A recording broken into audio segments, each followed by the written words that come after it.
se ofreció una visión general a cargo del experto de UNESCO, Francesc Pedró, que hizo una síntesis del documento que tienen a su disposición y que, por cierto, apuntó un paso más. Dijo que no solo era la mejora el objetivo, sino incluso la transformación de la educación. Incluso añadió que parecería que según en qué aspectos acabarán abordándose cambios verdaderamente transformadores. La jornada de hoy arranca con una mirada al entorno, a ese mundo exterior en el que supone que la educación prepara. Es un mundo en movimiento, con cambios significativos que demandan nuevas perspectivas a la educación. Francisco Ruiz Antón, director de Políticas Públicas y Relaciones Institucionales de Google España y Portugal, va a hablar de ello en una ponencia bajo el título El impacto de las TIC en la sociedad. Ruiz Antón es licenciado en Comunicación por la Universidad de Navarra, estudios de Economía y Dirección en la Universidad de Yale y en Economía Digital en la Escuela de Organización Industrial en Madrid. Ha sido bastantes años, ha ejercido como periodista profesional. A continuación, la segunda ponencia nos dará oportunidad de conocer una síntesis del estudio internacional sobre la alfabetización computacional y manejo de la información en 21 sistemas educativos. Es una expresión bien documentada de la presencia de la tecnología en la educación. La abordará Andrés Sandoval Hernández, es jefe de la Unidad de Investigación y Análisis de esa veterana Asociación Internacional para la Evaluación del Rendimiento Educativo. Y finalmente cerrará con su ponencia César Molinas, brillante economista, interesado en la educación como, si me permite la metáfora, la nueva riqueza de las naciones, por usar el título clásico de Adam Smith. Hablará, y es bien expresivo su título, del papel de la educación en la construcción del futuro de España. Vamos a dedicar 20 minutos, media hora aproximadamente, a un coloquio en el que, para sacarle el máximo partido, le rogamos que los interesados puedan hacer por escrito la pregunta, que las azafatas la pasarán y será moderado por el director de Educación de la Fundación Santillana, Mariano Jabonero. Muchas gracias.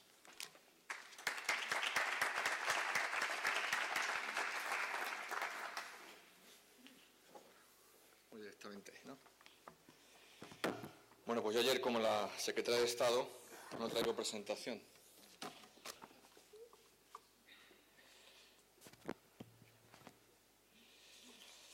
Bueno, pues buenas tardes a todos y a todas. Y como siempre, en primer lugar, me gustaría agradecer a la Fundación Santillana y a la Fundación Rafael del Pino también, que nos acoge, la posibilidad que nos brinda de participar en esta nueva edición de la Semana de la Educación, en la 29, en la que un buen grupo de expertos y líderes del mundo educativo están debatiendo y analizando cómo la tecnología puede mejorar, decimos ayer cómo puede transformar, se decía ayer, me gusta más esa segunda acepción, cómo puede mejorar y transformar la educación, como ya lo ha hecho en otros sectores de la economía. Y mi papel aquí, en la sesión de hoy, consiste fundamentalmente, como ha dicho Emiliano, en enmarcar de forma global cómo las tecnologías han transformado no solo nuestras vidas, sino casi todos los sectores económicos de nuestra sociedad, y plantear la cuestión al final, aunque esto lo dejaré más para los expertos en esa materia, si quizá esa transformación que ha producido las nuevas tecnologías ha llegado ya al sector educativo. Pero antes de entrar en materia, sí que me gustaría hacer una breve consideración. La presencia de Google aquí hoy no solo viene dada por el hecho de que es una empresa tecnológica, que lógicamente lo es, sino también tiene un hondo compromiso con el mundo educativo. Seguro que lo saben, pero Google nació en el seno de una universidad. Tiene en estos momentos todavía, después de 16 años de existencia, una universidad en su consejo de administración y lleva en su ADN el espíritu universitario. De hecho, tiene un hondo compromiso con el mundo educativo, como lo demuestran las miles de escuelas, probablemente algunas de las pueden estar aquí representadas, y cientos de universidades que en todo el mundo utilizan de forma gratuita nuestros servicios, y entre ellas muchas escuelas españolas y muchas universidades españolas. Aclarado esto, me gustaría empezar por contarles una historia. Y precisamente en estos meses se cumplen 20 años de que un grupo de investigación perteneciente de Fraunhofer Institute en Alemania anunció el descubrimiento de un nuevo formato digital para la compresión de ficheros de vídeo. A decir verdad, en aquel momento ese anuncio no cosechó un gran impacto, ni se consideraba una gran invención, pero lo cierto, y lo vemos con el paso del tiempo, es que ese descubrimiento tuvo un efecto colateral tremendo. Ese grupo de investigadores alemanes descubrió también cómo acometer la compresión de la banda sonora de esas películas. Y el resultado fue el Motion Picture Expert Group Format Audio Layer 3, un formato que los que no somos especialistas en la materia conocemos popularmente por el acrónimo MP3. Están tuiteando y están continuamente mi nombre y vibra el teléfono.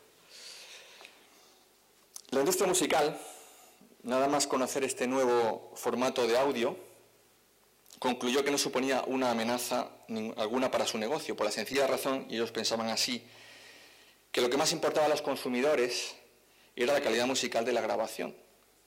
Y claro, ¿quién iba a escuchar un MP3 que eliminaba determinados umbrales de calidad cuando un aficionado a la música, el que realmente iba a las tiendas a comprar un CD o un disco, lo que le importaba era la calidad excepcional de las grabaciones?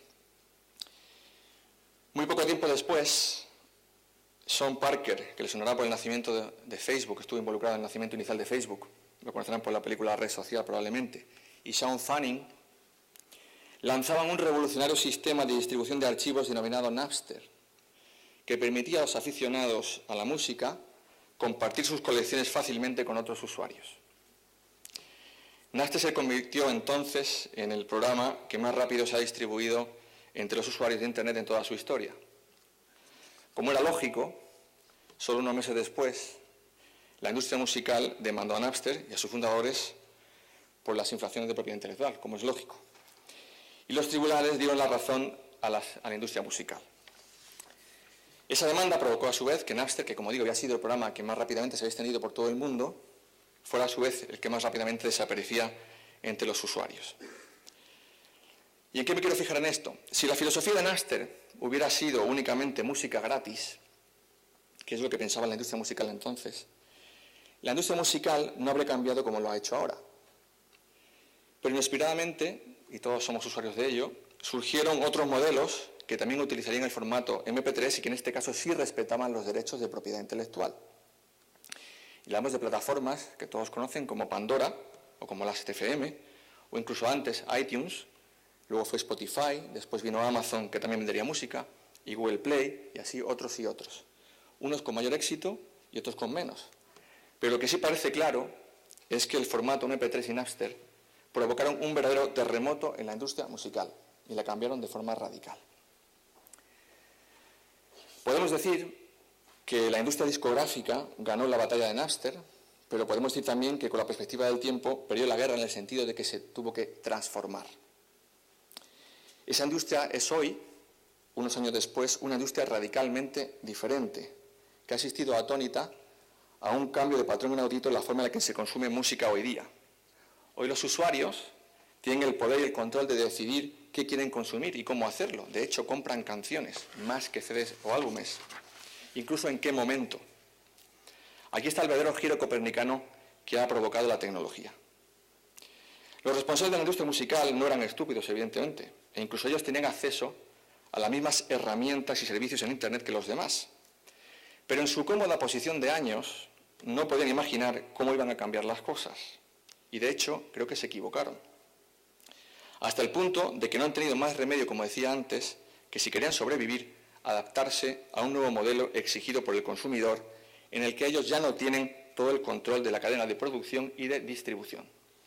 ¿Y por qué les cuento esa historia del MP3, de Napster y de la industria musical?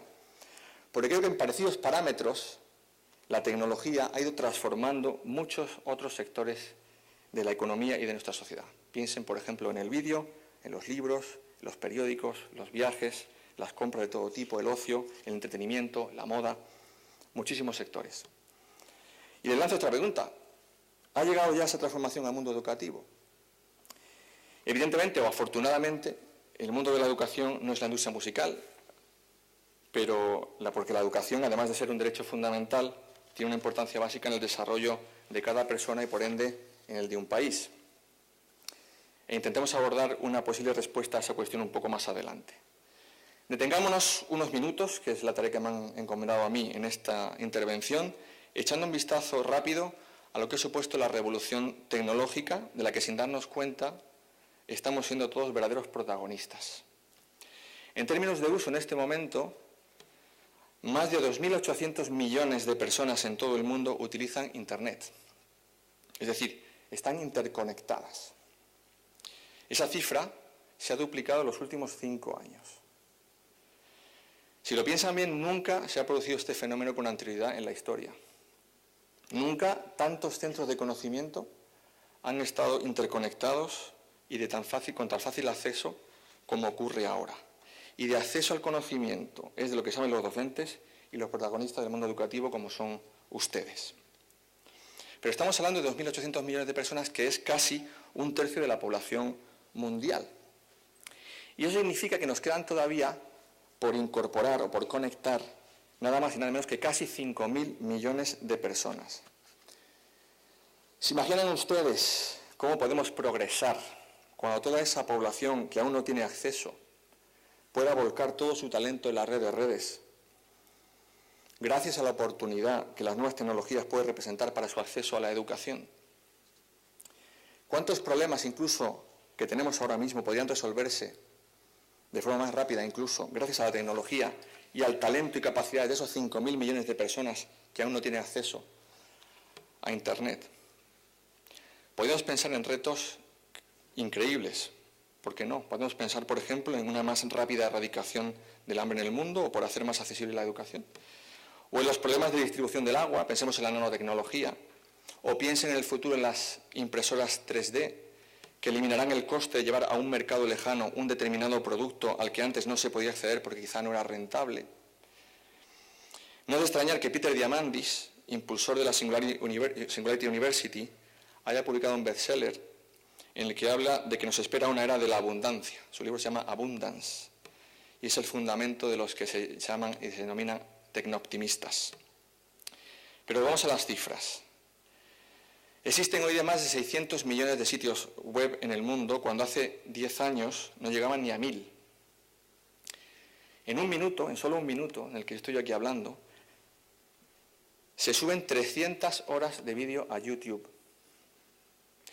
Y en ese mismo minuto se escriben 250.000 palabras en blog, en nuestra plataforma de blogs, lo que es el equivalente, en términos medios, a escribir 5.000 novelas al día. Hay casi 6.000 millones de personas en el mundo que tienen teléfono móvil. Eso no significa que tenga acceso a Internet, porque no tienen smartphone, pero sí móvil. Cada día se envían más de 150.000 millones de email. Se contabilizan 3.500 millones de cuentas de correo. Hay 1.300 millones de usuarios de Facebook. 250 millones de usuarios de Twitter. Podríamos seguir. Pero quiero detenerme brevemente en qué supone toda esta revolución desde el punto de vista económico. Las nuevas tecnologías es un fenómeno transversal. Afecta a todos los sectores industriales. Y en términos económicos, según un estudio de McKinsey, que quizá conocen, denominado o titulado Internet Matters, Internet ha supuesto en los últimos 5 años el 21% del incremento del Producto Interior Bruto en los países del G20. Un ámbito donde la economía de Internet emplea hoy a más de 32 millones de personas. Según otro informe de The Boston Consulting Group, en la Unión Europea, el impacto de Internet en el Producto Interior Bruto se cifra ya en el 5%, y en el año que viene podría llegar al 5,7%. Y en España, ese impacto es del 2,6%. Hablamos de 27.600 millones de euros. Ese impacto, según este mismo informe, podría triplicarse en poco tiempo si se activan 4 palancas. La primera, infraestructuras, que creo que en España tenemos muy buenas infraestructuras en telecomunicaciones, la internacionalización de las empresas, el comercio electrónico y la última, que es la que me quiero detener, educación y formación digital. Qué curioso. Parece evidente, como decía, que Internet, con esas cifras nunca vistas en la historia del ser humano, no solo ha transformado nuestras vidas personales, la forma en la que nos comunicamos, cómo nos relacionamos con los demás, cómo compartimos información, cómo compramos incluso, sino que también ha transformado radicalmente la mayor parte de los sectores económicos, como decía al principio. Y a los que aún no ha alcanzado de lleno esa transformación, les llegará el momento de tener que afrontarlo, creo que en poco tiempo. La cuestión, como decía, es determinar si esa revolución tecnológica ha llegado al sector educativo. Y quiero aclarar, y hablo desde el punto de vista de una empresa tecnológica, no como un experto en educación, que cuando hablo de revolución educativa no estoy hablando de contar con pizarras digitales, tabletas o portátiles en las aulas, o de contar con unas redes de altísima velocidad en los campus universitarios. Esto se hablaba ayer. No es eso, ni siquiera de las plataformas de e-learning. Hablo de cambio de modelo. El modelo educativo de la enseñanza quizá ha variado poco. ¿En cuántos años? Eso tienen ustedes la respuesta mejor que yo. Quizá, creo que poco, no lo sé. Pero pienso que ese modelo ha empezado a cambiar e incluso podía transformarse radicalmente en los próximos años. Es cierto que este modelo educativo tradicional, por decirlo así, ha generado durante años enormes beneficios a la sociedad y ha sido motor de crecimiento, no cabe duda. En términos económicos, la educación es un sector muy importante. De hecho, los países de la OCDE, entre el principio de la contracción en 2008 y 2010, la tasa de desempleo general se dispararon del 8,8% al 12,5% para personas sin una educación superior y del 4,9% al 7,6%, mucho menos, para aquellas personas con educación superior. El sector educativo, del que ustedes son destacados protagonistas, ha de seguir jugando un papel esencial si queremos vivir en una sociedad avanzada. Y para seguir jugando ese papel, el sector educativo, en su más amplio sentido, debe estar preparado para surfear en esta nueva revolución tecnológica, para afrontar lo que las nuevas tecnologías conllevan. Un cambio radical en la forma de producir, decíamos, en la forma de vender, en la forma de distribuir, en un mundo global y no local. Efectivamente, estamos ante una revolución global. Más radical, diría, que la revolución industrial, y que sin duda esta revolución que vivimos se estudiará en breve en los libros de historia. El informe de Skills Manifesto, patrocinado por la Unión Europea, reconoce que la demanda de trabajadores con buenas habilidades digitales se ha duplicado desde 1995. Hoy, 1 de cada 5 trabajadores necesitan habilidades avanzadas relacionadas con las tecnologías de la información y el 90% requiere conocer las básicas. En esa misma línea, la Unión Europea ha señalado que en el periodo comprendido entre 2015 y 2020 se prevé que haya 900.000 vacantes de trabajo de perfil digital en el viejo continente que no se podrán cubrir por falta de trabajadores con la formación necesaria. Una paradoja, si tenemos en cuenta las altas cifras de desempleo que hay entre los jóvenes, especialmente en este país. Parece claro que la formación en habilidades tecnológicas supone una oportunidad para nuestros jóvenes que crece de manera constante. Y ahí ustedes creo que juegan un papel clave. Y llegados a este punto, en la formación en habilidades digitales, déjenme hacer una referencia breve a un proyecto que hemos impulsado desde Google con el mundo educativo, que pretende precisamente paliar ese problema mediante la formación y el uso de las nuevas tecnologías. Ahí hemos querido poner nuestro granito de arena. Y hace justamente 11 meses lanzábamos un proyecto denominado Actívate, una iniciativa que desarrollamos estrechamente de la mano del mundo educativo, como decía, pues en ella forman parte 21 universidades públicas españolas. Tras estudiar concienzudamente cuáles eran los perfiles más demandados en esta nueva economía digital, decidimos poner las nuevas tecnologías al servicio de los jóvenes, con el objetivo de facilitar su empleabilidad mediante la formación.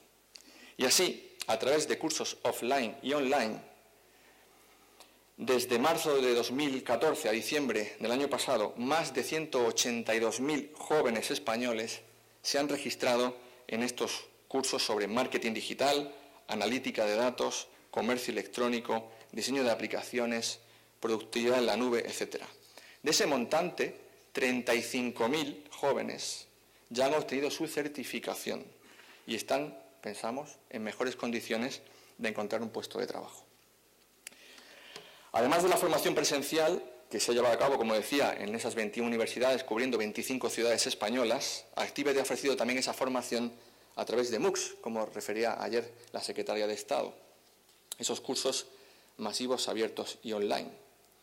Y hablando de MOOCs, como ejemplo de interacción entre formación y tecnología, recordaba, y quizá lo conocen ustedes, cómo hace poco más de 2 años el presidente de Stanford University, John Hennessy, publicaba ese artículo tan debatido en el que alertaba de que la revolución tecnológica, que ha puesto patas arriba, como decían en muchos sectores, había llegado o estaba llegando a la enseñanza, en este caso, superior.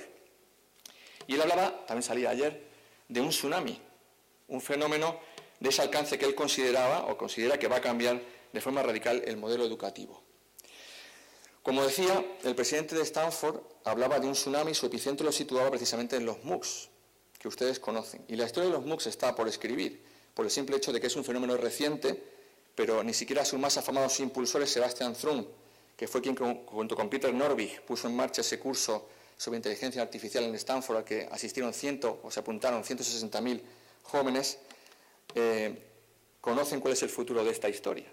Eso sí, ellos ponen el inicio de esta revolución también en otro afamado proyecto que también conocerán, como es Khan Academy.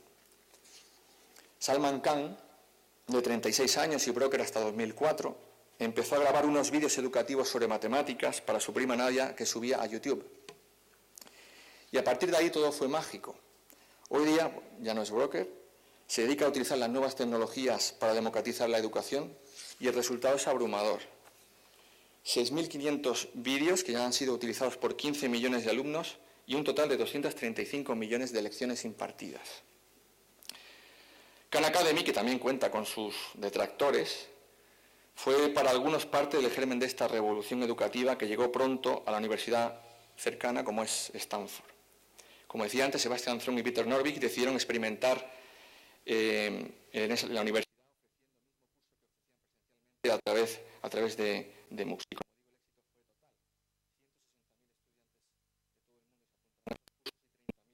Lo acabaron. Como estoy seguro de que ya lo conocen porque se empezó a poner de moda en 2012, no quiero detener mucho más en descifrar qué es un MOOC o MOOC. Entre otras cosas porque quiero dejar claro, para que no se centre luego esto en el debate, que es solo un ejemplo. Eso es solo un ejemplo, no es el único cambio. Detrás de los MOOCs, con sus defensores y sus detractores, como saben, hay una filosofía pedagógica que quizá ustedes conocen bastante mejor que yo, con dos claros conceptos como el autoaprendizaje y el conectivismo, la teoría del conocimiento conectivo. Esto pone de manifiesto que no estamos hablando de e-learning. Esa experiencia quizá ha quedado atrás. Esto va mucho más allá y creo que es crucial para entender este fenómeno. No estamos hablando de grabar una clase y subirla en formato de vídeo a Internet.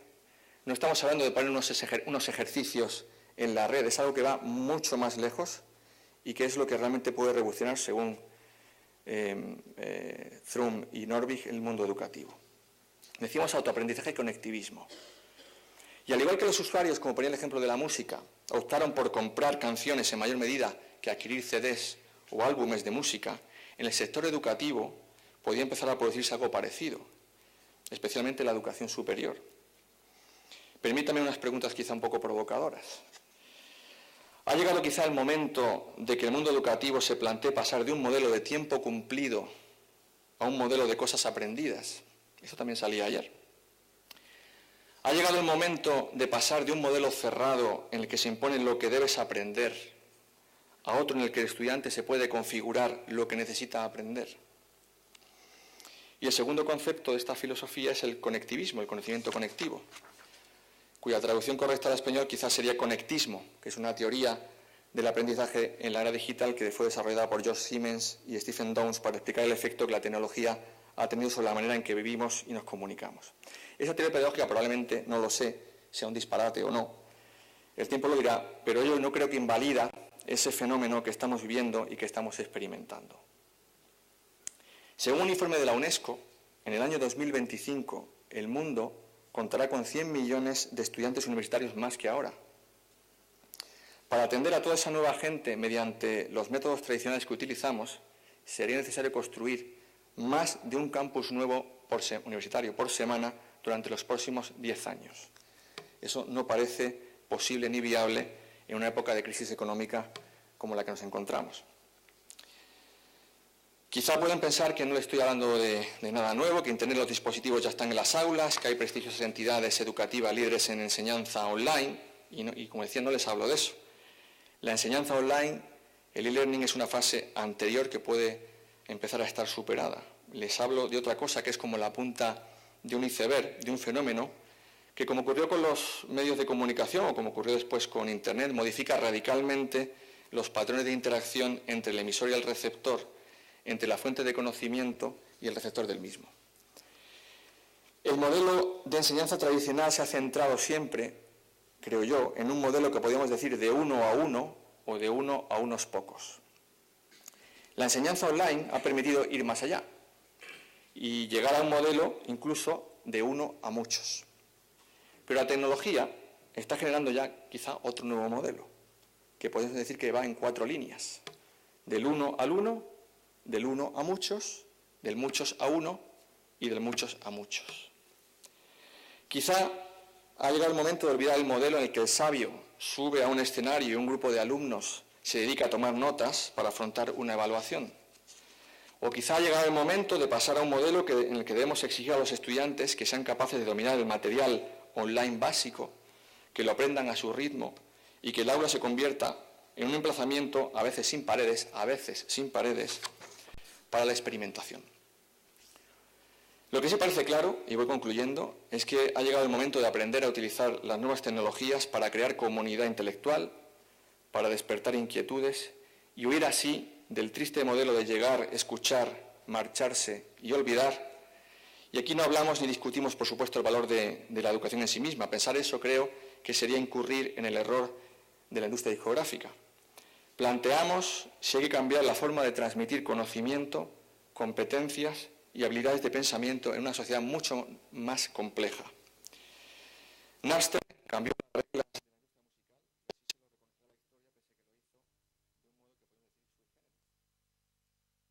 Internet va a cambiar, y está cambiando ya, la enseñanza. El riesgo que se corre, creo yo, es que el sector educativo, al igual que pasó con la industria discográfica en su momento, sea el último en enterarse de que el mundo está cambiando hasta límites que uno no puede imaginar. Muchas gracias.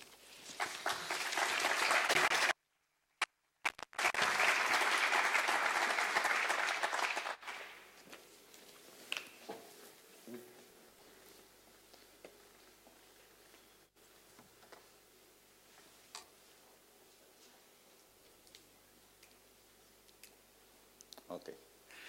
Gracias. Bueno, yo quiero empezar también agradeciendo la invitación y la oportunidad de estar esta noche aquí con ustedes, hablando de la labor que desarrollamos en la IEA, o en la Asociación Internacional para la Evaluación del Rendimiento Académico. Y el día de hoy yo les quiero platicar acerca de un estudio que desarrollamos hace poco, que es el Estudio Internacional de Alfabetización Computacional y Manejo de la Información, que se llevó a cabo en 21 sistemas educativos alrededor del mundo. Antes de entrar de lleno en la presentación, me gustaría ligar un poco lo que yo les voy a platicar con lo que Francisco nos acaba de platicar ahora. ¿Por qué desarrollamos este estudio? ¿Por qué llevamos a cabo este estudio? La IEA lleva a cabo estudios para evaluar sistemas educativos en diferentes áreas, tradicionalmente en lectura, en matemáticas, en ciencias, también en educación cívica y otros. Pero ¿por qué estamos interesados en la alfabetización computacional y el manejo de la información, o las habilidades digitales, como también se ha traducido? Y la razón es porque la IEA es una asociación de países que están representados por instituciones de evaluación, instituciones de investigación en cada uno de estos países, y ellos son los que deciden qué tipo de estudio queremos hacer, qué es importante evaluar. Se trata de mejorar, al final, de producir información que nos va a ayudar a diseñar o a modificar políticas públicas, que a su vez nos ayudarán a mejorar los sistemas educativos, pero ¿qué parte del sistema educativo queremos mejorar? Y bueno, lo que nos comentaba Francisco es muy impresionante, ¿no? Estamos ahora en la era digital. La presentación que les traigo el día de hoy se llama Estudiantes en la Era Digital. ¿Y qué es la era digital? Bueno, la era digital es lo que nos comentaba, ¿no? Tenemos 2.800 millones de personas interconectadas en el Internet, que están escribiendo blogs, que están subiendo videos a YouTube, etcétera, etcétera. Y bueno, esto nos decía también Francisco, equivale lo que se escribe en los blogs de Google únicamente a 5.000 novelas al día. Es un mundo de información, es una mar de información. ¿Cómo se relaciona esto con nuestro sistema educativo? ¿De qué manera está afectando esta corriente, esta producción de información, esta disponibilidad de toda esta información a nuestros estudiantes? ¿Y de qué manera está interactuando el sistema educativo con este fenómeno? Y bueno, de eso es lo que les voy a platicar ahora. Para darles una idea de la magnitud de este estudio, como ya les decía, se llevó a cabo en 21 sistemas educativos, 18 países y 3 entidades subnacionales. Los países están en la pantalla, las entidades subnacionales se refiere a sistemas de educación que son, bueno, en este caso específico, la ciudad de Buenos Aires en Argentina y 2 provincias en Canadá. En total se evaluó a 60.000 estudiantes, 35.000 maestros en 3.300 escuelas en 21 países alrededor del mundo. Entonces, es un esfuerzo muy grande que se lleva a cabo, porque, bueno, detrás de la evaluación de estos estudiantes en cada país hay un equipo en cada país que se encarga de aplicar la prueba, y hay otro equipo de expertos de diferentes países que se encargan de desarrollar la prueba, de desarrollar los marcos conceptuales, de definir qué es lo que se va a evaluar. Entonces, cuando yo digo alfabetización informática y manejo de la información, ¿a qué nos referimos concretamente? O habilidades digitales, como también lo podemos decir. ISILS, que son las siglas del estudio en inglés, evalúa la capacidad de un individuo para utilizar ordenadores, para investigar, crear contenidos y comunicarse, para obtener información, para transformar esa información en contenidos y para compartir esa información, con el fin de participar de manera efectiva en el hogar, en la escuela, tiempo después en el mundo laboral y finalmente en la sociedad en general. Estamos hablando, no lo mencioné antes, de alumnos que están en 8º grado, que tienen 8 años de educación escolarizada. Entonces, bueno, estos alumnos en algún momento pasarán al mercado laboral y, bueno, necesitan este tipo de actividades para integrarse de manera adecuada. También relacionado con lo que nos comentaba Francisco, nos decía que lo que él estaba hablando no es tanto de los recursos, de la disponibilidad de los recursos que hay, sino del modelo educativo, de cómo reacciona el sistema educativo a esta disponibilidad de información y de recursos. Nosotros tenemos un modelo conceptual que es similar, tenemos antecedentes que vendrían a ser los recursos, la disponibilidad de recursos en el sistema educativo o en la sociedad en general. Nos referimos a políticas que están diseñadas para aplicarse, para el uso, para el manejo de las tecnologías de información, la disponibilidad de este tipo de herramientas. En las escuelas nos referimos a las características y a la disponibilidad de herramientas, ¿no? De computadoras, de softwares, de aplicaciones, etcétera. Y del alumno, bueno, también el contexto del hogar, el contexto socioeconómico del alumno, de su familia y la disponibilidad de estas herramientas en el hogar. Y cuando hablamos de procesos, nos referimos al modelo educativo. ¿Cómo se aplica esto? Está bien, hay la existencia o no de políticas públicas a nivel macro en este sentido, también tiene un componente de aplicación. La política puede existir, pero ¿de qué manera se aplica? ¿De qué manera se lleva a cabo? Y en la escuela lo mismo, ¿no? ¿De qué manera utilizan los maestros en el aula las tecnologías de información? ¿Cómo están enseñando a los alumnos a utilizarlas? ¿O cómo las utilizan en su clase, en el día a día? Y bueno, también en el hogar. Los alumnos tienen acceso a computadoras, tienen acceso a Internet. ¿Qué hacen? ¿Usan las computadoras para qué? ¿De qué manera las utilizan? ¿De qué manera interactúan con sus compañeros? ¿De qué manera, qué tipo de herramientas están utilizando? Etcétera. Y bueno, todo esto en su conjunto nos va a dar el outcome o el resultado que estamos midiendo en este estudio, la habilidad digital, una escala, una medición, una evaluación de las habilidades digitales de los alumnos de octavo grado en los diferentes países. Ahora bien, esto de las habilidades digitales, nosotros lo evaluamos, conceptualmente tenemos dos ejes que estamos evaluando. El primer eje, y también están relacionados con el nivel de complejidad, ¿no? El primer eje se refiere a la recopilación y gestión de la información. Explícitamente a conocer y entender el uso del ordenador, de la computadora, estar familiarizado con la herramienta. Después al acceso y evaluación de la información, que se pueda usar el ordenador para obtener la información que se necesita, y finalmente al manejo o a la administración de esta información. El segundo eje se refiere a la producción e intercambio de la información. Y aquí vamos a habilidades un poco más complejas, ¿no? Por ejemplo, la transformación de la información que se obtiene en un producto informativo que tiene fines específicos. La creación de información a partir de la información que se obtiene, diferentes paquetes de información, el intercambio de esta información y una cuestión importante, la utilización de esta información de manera segura, porque también el acceso a toda esta información trae consigo algunos riesgos de diferente tipo, ¿no? Déjenme darles un par de ejemplos de qué es lo que pasa en esta prueba. Tenemos estudiantes de octavo grado, alrededor de 13 años de edad, en las escuelas se sientan para tomar la prueba, tienen un ordenador, abren un navegador, y este es un ejemplo de un ítem o de una pregunta que se considera sencilla. Básicamente aquí tenemos un correo donde Ana le manda un correo al estudiante que está contestando la prueba, con copia para Claudia y Pedro, y le dice: hola, encontré una plataforma que se llama Documentos Web, que podemos usar para compartir información. Ingresa y crea una cuenta. Punto. La pregunta, una cuestión básica que se les puede preguntar a los alumnos es: tú recibiste este correo, ¿quién más recibió el correo? Y es una cuestión muy simple, ¿no?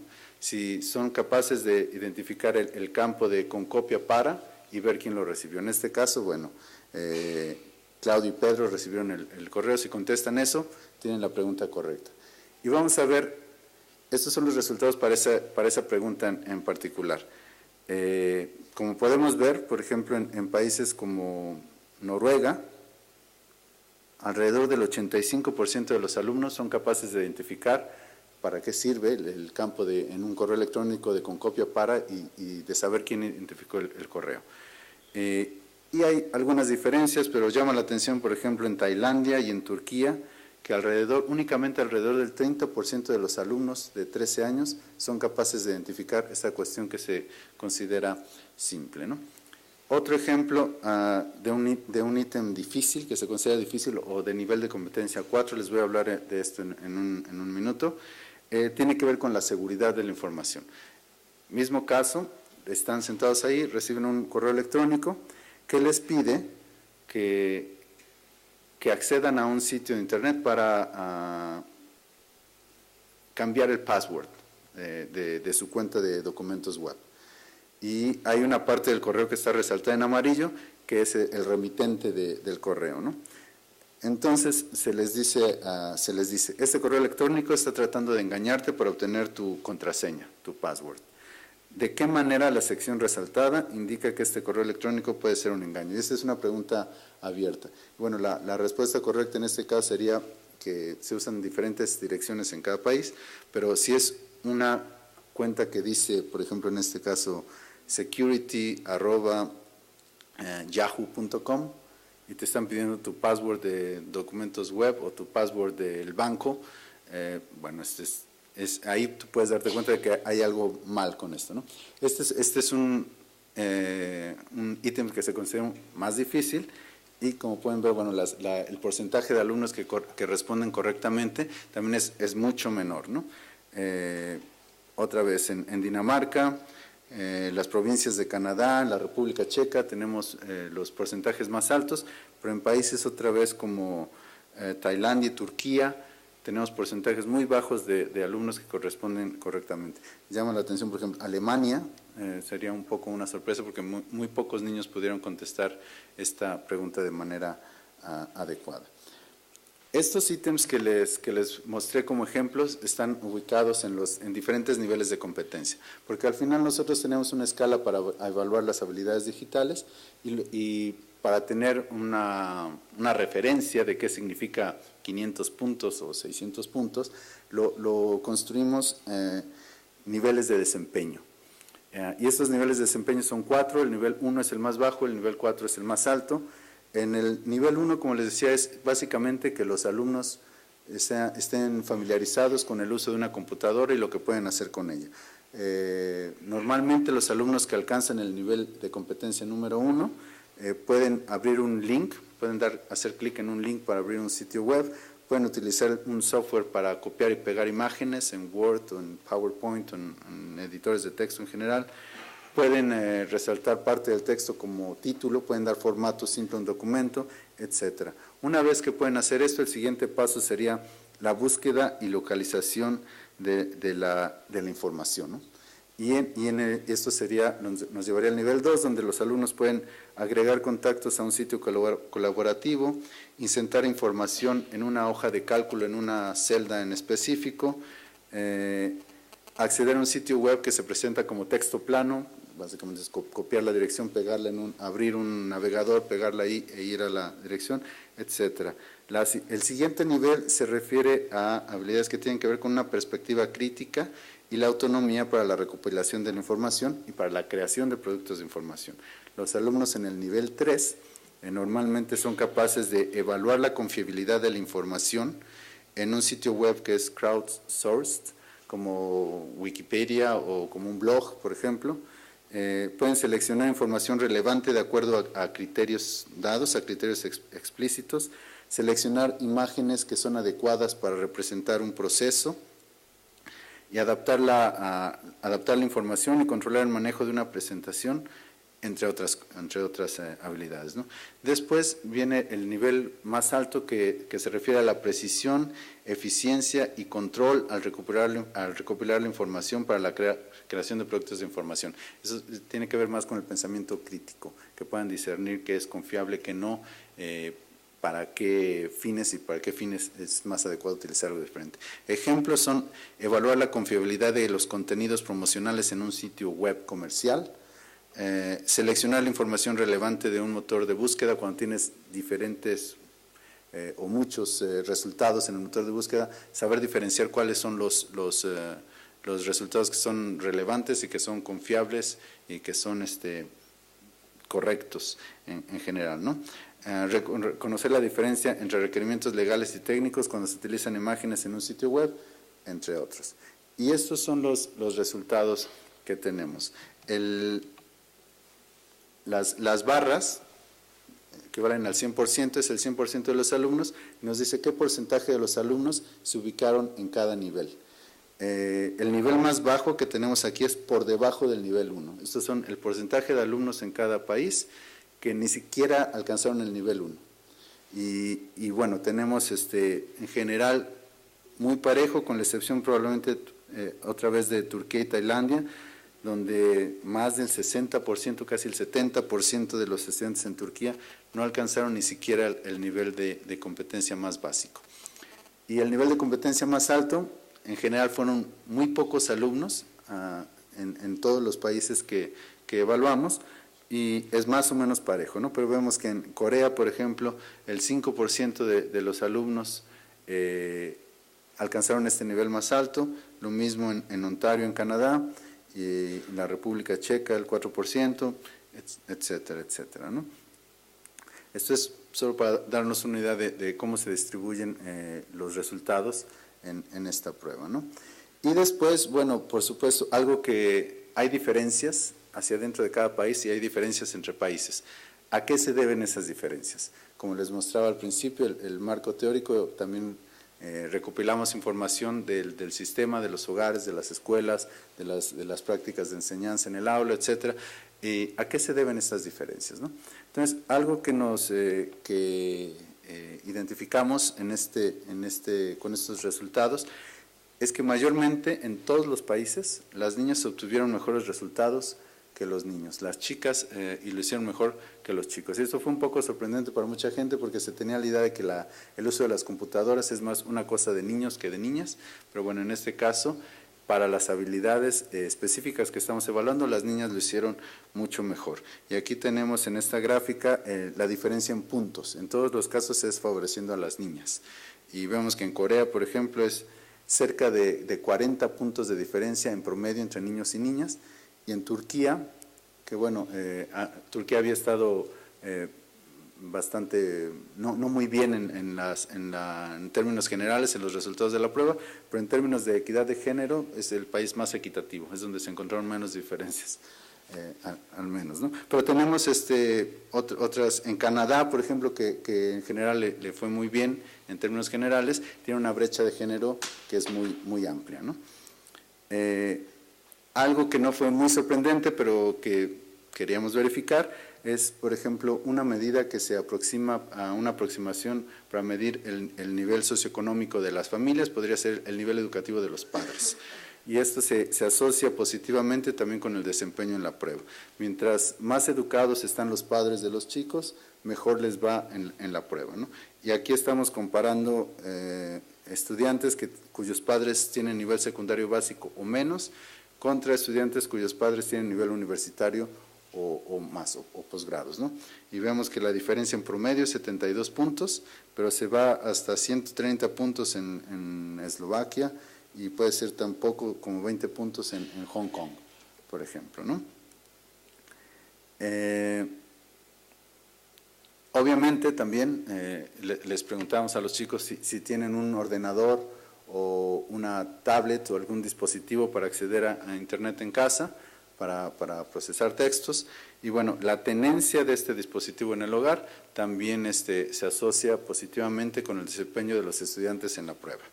Y aquí vemos que puede ser tan grande como arriba de 120 puntos en Eslovaquia, tan poco como 25 puntos en Suiza. En promedio 94 puntos de diferencia, y vemos que en Alemania, en Noruega y en Dinamarca no se pudo hacer la comparación porque virtualmente todos los estudiantes tienen una computadora en casa, entonces no había grupo de comparación. Pero eso nos dice nos dice cosas acerca del acceso a las herramientas que tienen los alumnos, ¿no? Este es un indicador similar, el número de libros que tienen en el hogar podría ser una medida que se aproxima al nivel cultural, el capital cultural que tienen en la familia, y también, no sorpresivamente, se relaciona de manera positiva con el desempeño en la prueba. Después, había, muy relacionado con lo que nos comentaba Francisco, ¿no? Se dice que los estudiantes que están ahora en la escuela, estos chicos que tienen 13 años en promedio ahora, son nativos digitales. Nacieron en una era donde las tecnologías de la información y comunicación están en todos lados. Nacieron en una era distinta, están familiarizados, nacieron con ella, están en contacto día con día con estas tecnologías. Y bueno, aquí les preguntamos, por ejemplo, queríamos saber si había diferencias en el puntaje de acuerdo a cuánto tiempo han estado utilizando una computadora. Entonces les preguntamos a los niños desde hace cuánto utilizas una computadora o tienes acceso a una computadora en casa, en la escuela, donde sea. Y los alumnos que dijeron que tienen 5 años o más de experiencia, en general, también no sorpresivamente, salieron mejor en la prueba que aquellos que tienen una menor experiencia con las computadoras. Pero bueno, tienen experiencia con las computadoras, son nativos digitales, nacieron en esta era. ¿Dónde utilizan las computadoras mayormente? Y aquí tenemos muchos datos interesantes, no todo está en la presentación, por supuesto, pero el reporte internacional ya está publicado, es libre acceso en la página web de la IEA. Vemos cosas interesantes, ¿no? Por ejemplo, la existencia de computadoras en las escuelas. Y por ejemplo, vemos que en países como Noruega hay una computadora por cada 2 alumnos en promedio. Y en países como Turquía hay una computadora por cada 98 alumnos en promedio. Entonces vemos diferencias muy grandes, ¿no? Pero vamos a una visión más panorámica. les preguntamos queríamos saber dónde utilizan la computadora estos estudiantes y vemos que 87% de los estudiantes reportaron usar las computadoras en el hogar al menos una vez por semana y 54% reportaron usar la computadora en la escuela al menos una vez por mes. Entonces, la diferencia es grande, ¿no? En general podemos ver que se utilizan las computadoras, tienen acceso a las computadoras, están en contacto con las computadoras, pero es mucho más en el hogar que en la escuela, ¿no? Aunque en la escuela, bueno, más de la mitad lo hacen al menos una vez por mes. Pero ¿qué hacen con la computadora? ¿Qué es lo que hacen? Y esto es lo que nos dice la siguiente gráfica. En la escuela, 45% de los niños dijeron que utilizan la computadora al menos una vez al mes para preparar ensayos. Y esto es básicamente editores de texto, ¿no? Como Word u otros, para preparar ensayos. 44% para preparar presentaciones, como esta. 40% para trabajar con otros estudiantes de la misma escuela, que pueden ser las plataformas que tienen las escuelas para compartir información. 39% para hacer ejercicios escolares y 30% para la organización del tiempo y del trabajo. Y las gráficas nos muestran el detalle para cada uno de los países, ¿no? No me quiero detener mucho en estos detalles. En general, no se ven demasiadas diferencias, hay algunas diferencias, pero no son muy marcadas, ¿no? Ahora, en la casa, ¿para qué usan? Es donde más se utilizan las computadoras. ¿Para qué las usan? En la casa, al menos una vez por semana, 75% de los estudiantes reportaron que utilizan la computadora para comunicarse con otros, con amigos, con otras personas, mediante mensajes o redes sociales. 52% usan la computadora para buscar información o estudiar para la escuela. 49% publican comentarios en los perfiles en línea, en las redes sociales o en blogs, y 48% utilizan los chats de voz. En este sentido, a lo mejor lo que valdría la pena resaltar es el caso de Corea, que en general tienen un buen score en la prueba y los niveles de uso son más reducidos, ¿no? Siempre están en la cola. Son los que reportan utilizar más la computadora tanto en la escuela como en la casa, los estudiantes coreanos. Y bueno, vamos cerrando un poco esto. ¿Qué podemos concluir de todo esto? Por supuesto, esto que les presento ahora y el reporte internacional que hemos preparado son datos más bien de corte descriptivo. La base de datos se va a liberar el mes que entra, en marzo ya va a estar lista, y por supuesto esperamos nosotros mismos y ustedes, o investigadores, la gente interesada en general, que pueden ir más a detalle a encontrar cosas interesantes en los datos, ¿no? Pero bueno, en general, lo que podemos decir es que el uso de las tecnologías de la información y la comunicación en las escuelas sigue siendo limitado en muchos países o en algunos países, ¿no? Como veíamos, 54% de los estudiantes las utilizan una vez al mes en la escuela. ¿Cuánto es mucho, ¿no? ¿O cuánto es poco? Depende. Los objetivos que tengamos depende de diferentes puntos de vista, ¿no? Pero lo que es una realidad es que la mitad de los alumnos, un poco menos de la mitad, no utilizan la computadora en la escuela ni siquiera una vez al mes. Si lo hacemos en términos más optimistas, podemos decir que más de la mitad lo utilizan al menos una vez al mes. Pero bueno, hay un vacío, hay un hueco. De los 21 sistemas educativos que evaluamos, 18 sistemas educativos tienen planes o tienen políticas en operación con respecto al uso de las TIC en la educación, específicamente en el sistema educativo. Y esto puede ser en el ámbito nacional, estatal, provincial, más local, ¿no? Ahora, con respecto a los maestros, se vio que en las escuelas no se utilizan mucho las tecnologías de la información, las computadoras, los software especializados. ¿Cuándo se utilizan y cuándo no? ¿Qué tipo de maestros las utilizan y qué tipos de maestros no las utilizan? En general, una conclusión muy general reportada por los propios maestros es que utilizan estas herramientas cuando se sienten cómodos utilizándolas, cuando tienen confianza en que lo van a hacer de manera adecuada. Y bueno, cuando les preguntamos qué tan seguros se sienten con el uso de estas herramientas, menos del 50% de los profesores sienten que son autosuficientes en el uso de computadoras para tareas complejas.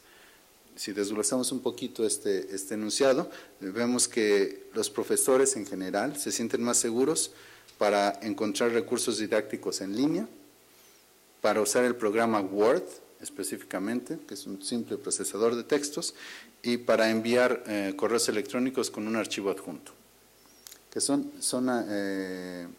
tareas más bien sencillas, ¿no? Y se sienten menos seguros cuando tienen que instalar un software nuevo, cuando se sienten más inseguros para colaborar con otros maestros y para participar en foros de discusión.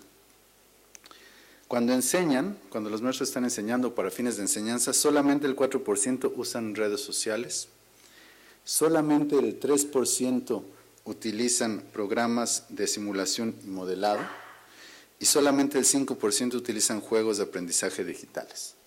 El resto, que no son tampoco muchos, que es aproximadamente la mitad, utilizan más bien las computadoras para labores muy sencillas, ¿no? Para mandar archivos a sus alumnos, los procesadores de texto, el software para hacer presentaciones, etc. Ahora, ¿cómo se pueden sentir estos maestros cómodos o seguros de sí mismos para utilizar estas herramientas, ¿no? Teniendo conocimientos, ¿no? Si saben cómo usarlas, se sienten cómodos para utilizarlas. ¿Cómo aprenden a utilizarlas? Y este también es un dato que me pareció importante, interesante. 46% de los alumnos dijeron que ellos han aprendido a utilizar estas tecnologías observando a otros maestros que las utilizan. 33%, solo 33% han tomado cursos introductorios a aplicaciones generales y únicamente el 22% han tomado clases o cursos avanzados sobre estos temas. Entonces también ahí vemos un vacío por parte de los sistemas educativos en este sentido, ¿no? Otra vez, estos son datos generales agregados para los 21 sistemas educativos que analizamos, ¿no? Con respecto a los estudiantes, aunque los estudiantes han crecido en la era digital, eso no significa necesariamente que sean nativos digitales. Bueno, y esto depende también de cómo definamos qué es un nativo digital, ¿no?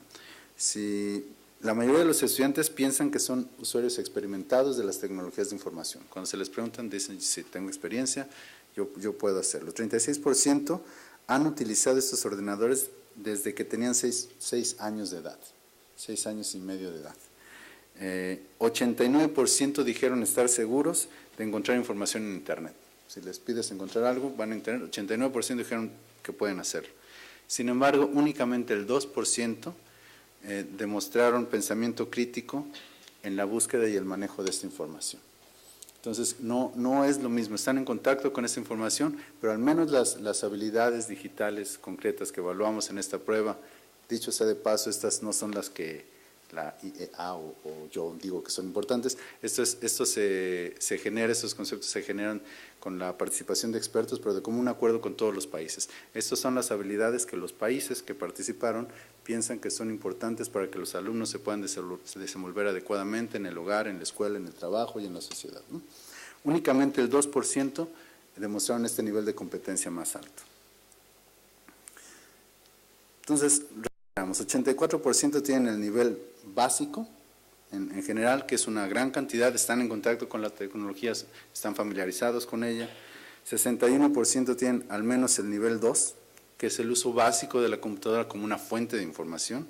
23% al menos el nivel 3, que son conocimientos y habilidades para el uso de estas herramientas para la recolección de información específica, y únicamente 2% alcanzaron el nivel 4, que se refiere al pensamiento crítico, a demostrar el pensamiento crítico cuando desarrollan estas búsquedas.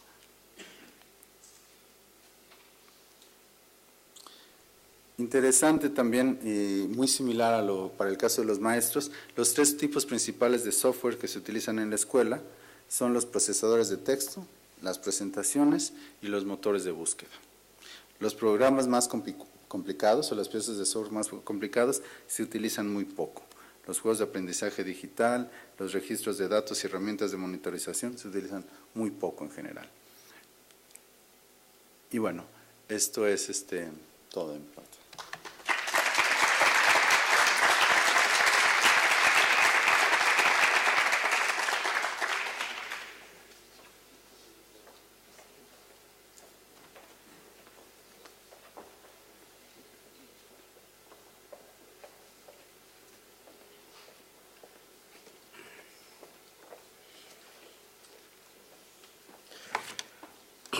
Buenas tardes.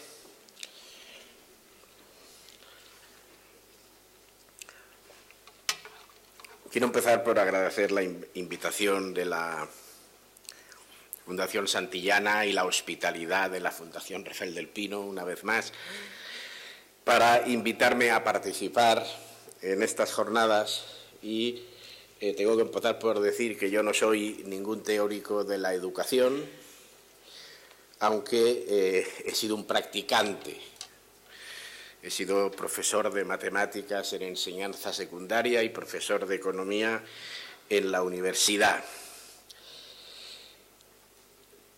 En esta breve presentación les voy a desarrollar a ustedes 3 ideas. La primera tiene que ver con la educación y la economía. Y les voy a defender la tesis que si no hacemos un cambio de modelo educativo muy profundo, por ejemplo, el nivel de empleo que tenía España en el año 2008, en el segundo trimestre, no es que vayamos a tardar en recuperarlo, es que no lo vamos a recuperar nunca. La educación es clave en estos momentos para la economía. La segunda idea tiene que ver con la educación como instrumento de promoción social. Voy a defender la idea de que en una sociedad analógica la educación es una condición necesaria y suficiente estadísticamente para conseguir la promoción social. Esto nuestras madres lo tenían claro con los hijos y sobre todo con las hijas. Hija, cásate con un ingeniero de caminos. Sí, era condición necesaria y suficiente. En la sociedad digital sigue siendo una condición necesaria, pero ya no es suficiente. La tercera idea, ¿qué es lo que hay que cambiar en la educación? Les voy a poner un ejemplo. Habremos hecho el cambio cuando los alumnos tomen las clases en su casa y vayan a la escuela a hacer los deberes. Justo al revés de lo que estamos haciendo ahora. No está mal para 20 minutos. ¿Cuánto crece una economía? Pues lo tienen puesto aquí en esta primera transparencia, ¿no? Hay un concepto en economía que se llama el PIB potencial, que es lo que en promedio a largo plazo uno puede decir que esta economía tiene un potencial de crecimiento, por ejemplo, de una tasa del 3% al año. Bien, ¿y eso de qué depende? Pues una manera de verlo es de cuántos somos y cuánto producimos cada uno. Multiplicamos y tenemos el producto anual. Hasta ahí fácil. Claro, ¿cuántos somos? ¿Qué quiere decir cuántos somos? Aquí en España somos 45 millones. Hombre, no, todos no. Los que trabajan y los que están dispuestos a trabajar. Esto es lo que se llama la población activa. Y cuál es la productividad, es decir, cuánto produce cada trabajador al cabo del año, al cabo del mes o por hora. Y el crecimiento potencial de la economía, pues es la suma del crecimiento de la población activa y del crecimiento de la productividad. ¿De qué depende el incremento de la población activa? Pues de dos factores, principalmente de la demografía, cuántos hijos tenemos, cuánto tardamos en morirnos, nos estamos poniendo pesados en esta última faceta, y también en la primera, porque hijos tenemos cada vez menos, y los flujos migratorios. ¿De qué depende la productividad? Eso es más complicado, y me detendré luego un momento, pero depende, por supuesto, del progreso tecnológico, de cómo ese progreso tecnológico se transforma en innovaciones, de las nuevas técnicas de gestión que mejoran la combinación de capital, de trabajo y de otros factores, que sin mejorar la productividad de ninguno de ellos aumenta la productividad en lo que los economistas conocemos como la productividad total de los factores. En la inversión de capital humano, y tienen ahí en rojo la importante, ya veremos por qué es la más importante, que es la inversión en capital humano. Antes lo he dicho mal, es la inversión en capital productivo la que está allá. Bueno, ¿qué ha pasado en España? Siempre me voy a mover con esta identidad que tienen arriba. El incremento del PIB potencial es la suma del crecimiento de la población activa y la suma del crecimiento de la productividad. Bueno, ¿qué pasaba en 2014, es decir, el año pasado? Por compararnos con Estados Unidos, pues teníamos una tasa de empleo del 39%. Eso quiere decir que de cada 100 españoles, 39 estaban trabajando. Y en Estados Unidos, pues trabajaban mucho más. O sea, de cada 100 trabajaban 60. ¿Cuál era la tasa de actividad? Es decir, ¿cuál es ¿cuántos españoles están dispuestos a trabajar? Bueno, pues en 2014 no era tan diferente de lo que pasaba en Estados Unidos. Teníamos una tasa de actividad del 60%, de cada 100, 60 o trabajaban o estaban dispuestos a trabajar, y en Estados Unidos era el 63%. Aquí parecíamos países parecidos y aquí, en materia de empleo, países en galaxias diferentes. El 60% de España en 2011 era 8 puntos más bajo. O sea que en 2011 teníamos solo una población activa del 52%. Y Estados Unidos tenía una del 67%, o sea que allí está bajando y aquí está subiendo. ¿Y cómo ha subido la población activa en España? Pues miren ustedes la población que teníamos. En 2001, 39 millones y en 2011, 46. O sea que entraron 7 millones más, que entraron por la emigración. Y la población activa, pues en 2001 éramos 18 millones y ahora somos 24 millones. O sea que de los 7 millones que entraron, 6 se pusieron a trabajar. Esto explica que tengamos una tasa de actividad muy parecida a Estados Unidos, pero que los que vinieron a trabajar, muchos de ellos no están trabajando o desplazaron a trabajadores españoles del trabajo que tenían. ¿Qué va a pasar con la población activa? La demografía a corto plazo, que son pues 40 años, 50, es una ciencia casi exacta. Nadie puede prever una guerra, nadie puede prever una epidemia, pero bueno, cada vez se muere menos gente de guerras y cada vez se muere menos gente de epidemias. Tienen ustedes aquí la pirámide de población de 2009, que es en tono clarito, la de 2019, la de 2029, etcétera, etcétera, hasta llegar a la de 2049. Y ya ven que lo que era más o menos piramidal, pero ya se veía que a partir de 20 años para abajo había menos población, pues se está convirtiendo en una especie de torre. ¿Qué va a pasar con la población activa en las próximas décadas? ¿Cuánto va a crecer? Oiga, mire, no va a crecer nada, nada. Lo más probable es que decrezca, a menos que tengamos flujos migratorios importantes, pero que con una tasa de empleo tan baja que tenemos de momento no lo vamos a tener. Es decir, que yéndonos aquí, de momento lo que sube el PIB potencial, la población activa no va a aportar nada.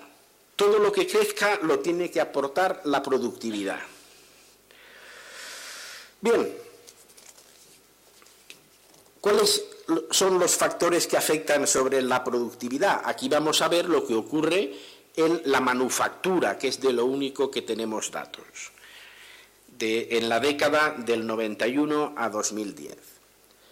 Si aumenta la apertura comercial, la productividad aumenta una barbaridad, un 3,8%. ¿Por qué?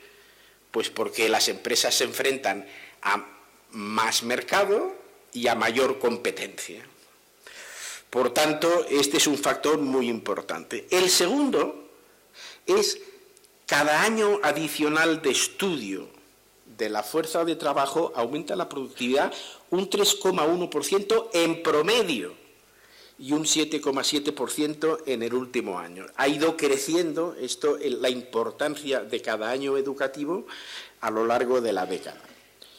Luego hay otros factores que no me voy a detener, pues la temporalidad, que cuando baja el trabajador tiene más posibilidades de formarse en la empresa, el número de patentes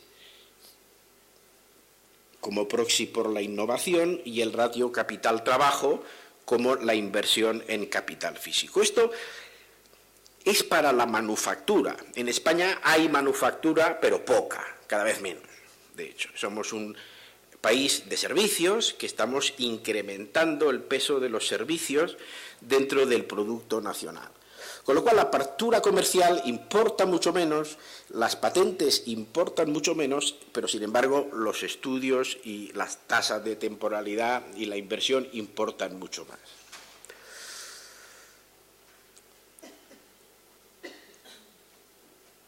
¿Qué va a pasar otra vez con esta ecuación de aquí? Pues bueno, la población activa, el aumento del número de trabajadores no va a aportar nada, porque si algo va a disminuir. Estamos en el incremento de la productividad. El progreso tecnológico, sí. La innovación, sí. Nuevas técnicas de gestión, sí. Más inversión, sí. Pero sobre todo la inversión en capital humano es el factor fundamental.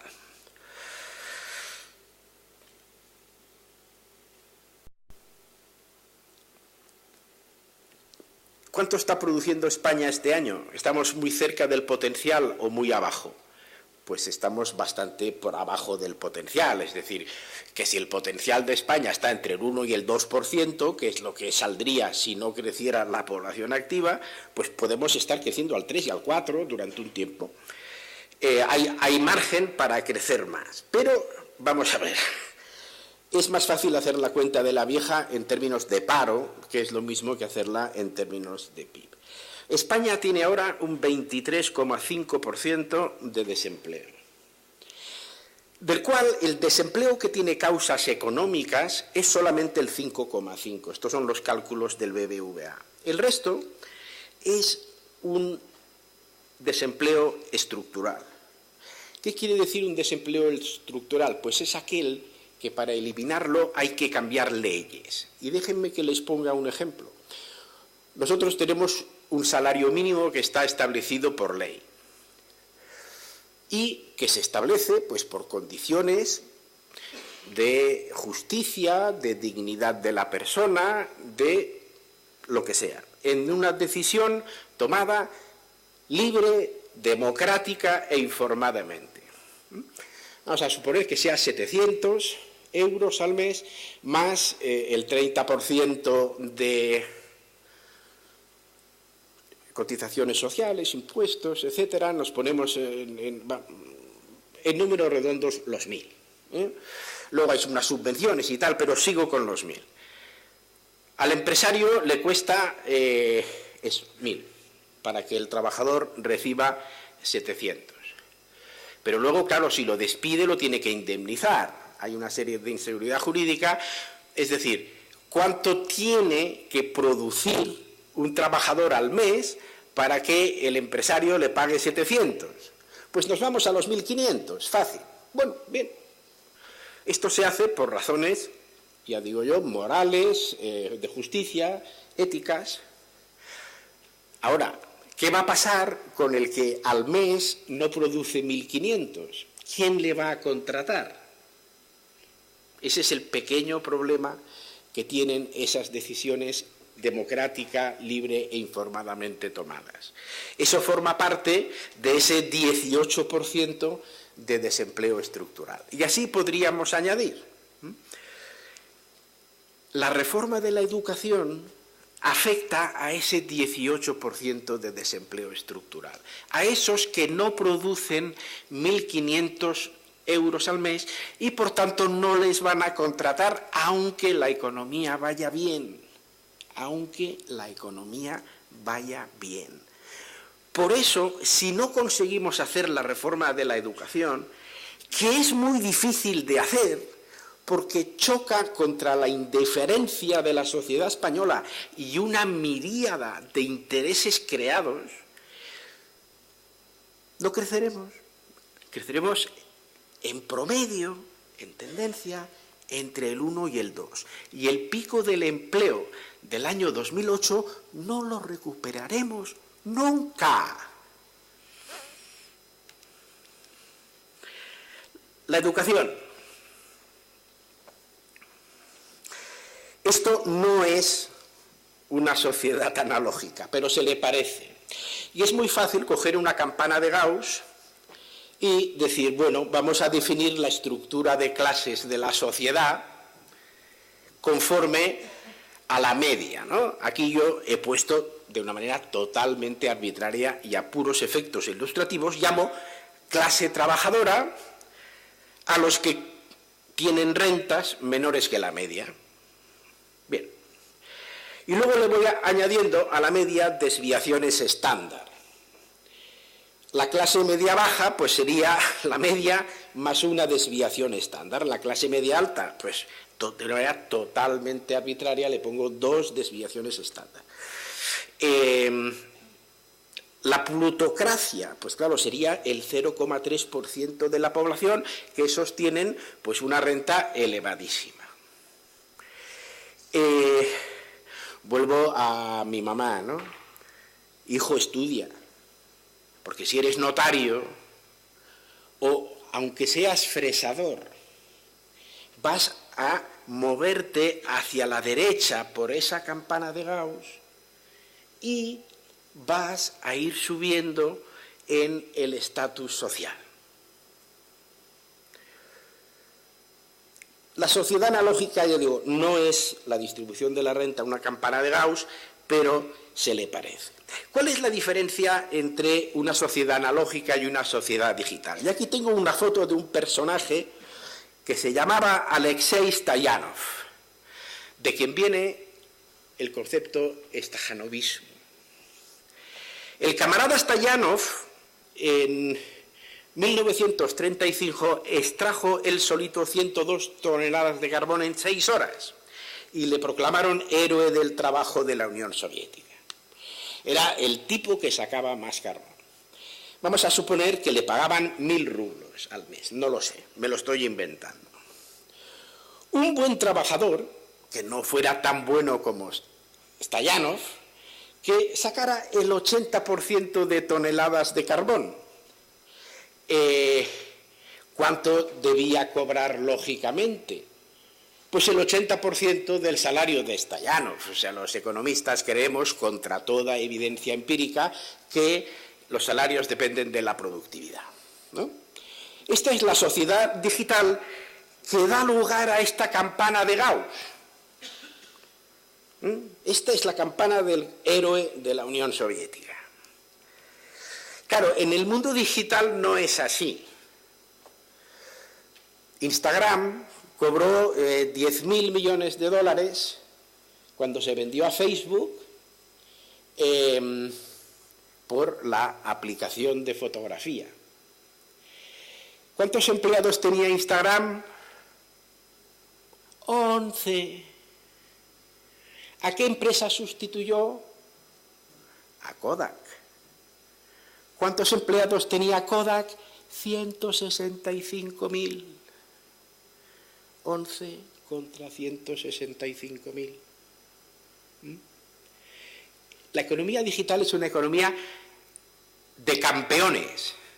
El ganador se lo lleva todo.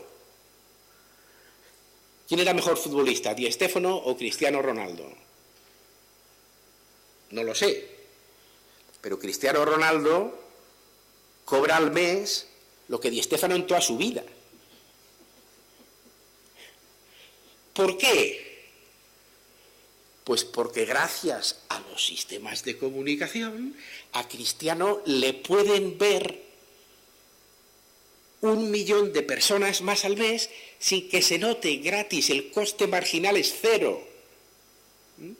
Para ver más personas a Di Stéfano había que hacer el Bernabéu más grande.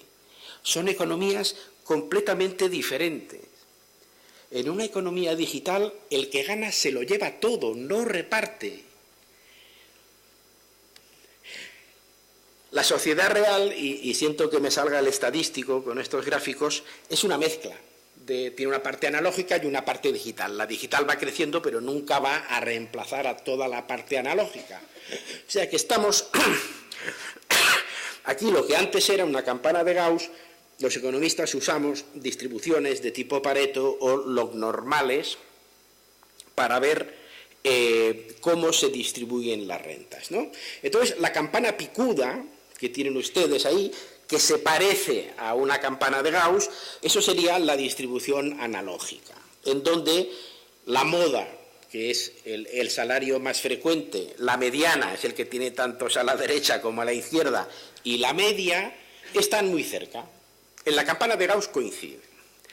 La sociedad digital es la chata, la lognormal chata, donde la moda está muy por debajo de la mediana y la mediana está muy por debajo de la media. Es decir, la media está influida, claro, si hacemos la media entre Bill Gates y yo, los dos salimos con una media muy alta, pero claro, ¿quién tiene la pasta? Pues Gates, ¿no?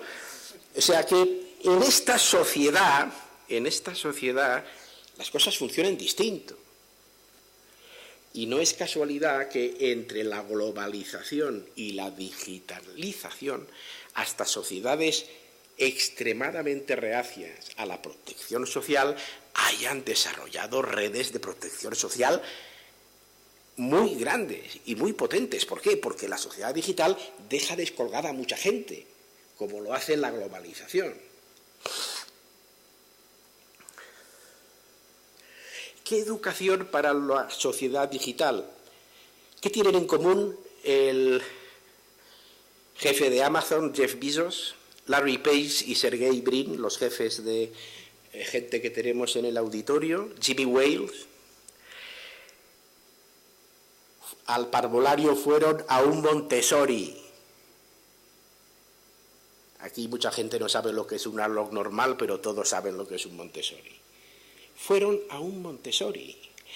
Y el método Montessori, yo estoy casado con una Montessori que es un horror, pero el método Montessori, claro, enseña a aprender, o sea, pero sobre todo potencia la acumulación de capacidades no cognitivas en la fase temprana, que es la única fase donde se pueden acumular. La educación, en la adaptación de nuestro sistema educativo a la sociedad digital tiene que ir de abajo arriba, y ahora lo voy a desarrollar con un poco más de calma. Pero tenemos que tener presente esto, no podemos empezar por la universidad. No, además las universidades españolas es un caso perdido, o sea, no, tenemos que empezar por los parvularios. Tenemos que empezar por los parvularios potenciando las capacidades no cognitivas, la curiosidad, la empatía, la ambición. Eso o se aprende en el parvulario, ahí los afortunados lo aprenden en su familia, pero la mayoría de la población lo tiene que aprender en el sistema educativo. Y eso es el parvulario.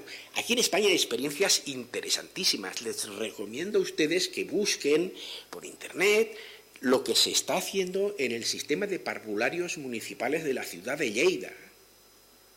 Hay experiencias interesantísimas.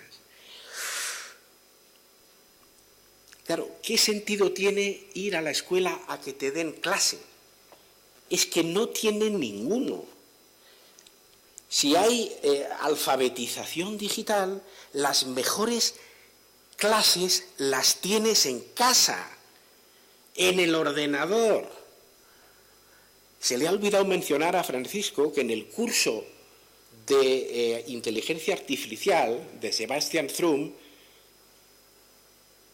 había alumnos residentes, porque ahí replicaba la asignatura que enseña en Stanford, los alumnos de Stanford, y alumnos de fuera. Los 400 mejores resultados, 410 para ser exactos, de los exámenes y de las pruebas finales eran de gente de fuera. El primero de Stanford era el 411. O sea que abrir esa riqueza de manera gratuita a la sociedad es una pieza fundamental. Y eso los alumnos tienen que hacerlo en casa, donde no hay follón, donde no le distrae el compañero. En casa. ¿Y los deberes dónde los tienen que hacer? En la escuela, discutiendo, debatiendo. O sea, el profesor tiene que convertirse en un tutor, en un maestro, que la información, por supuesto, dar instrucciones a los alumnos de cómo tienen que buscar la información, pero la información en casa, que van a tener cursos mucho mejores, les puede dar clase Sebastian Thrun, en casa. Y en la escuela, olvidémonos del temario, hagamos un problemario. Es que la sociedad digital necesita otra manera de pensar. No estoy hablando ya de la vista de los reyes godos. La educación se ha de estructurar por problemas, no por temas. Y ya para terminar, o sea que en España la reforma educativa es un problema de gestión, no es un problema de dinero. Vayamos al último punto. ¿Por qué no hay ninguna universidad española entre las 200 mejores del mundo? ¿Y por qué tenemos 3 escuelas de negocios entre las 10 primeras? ¿Por qué? ¿Cuál es la diferencia? ¿Por qué la universidad española no lo puede hacer?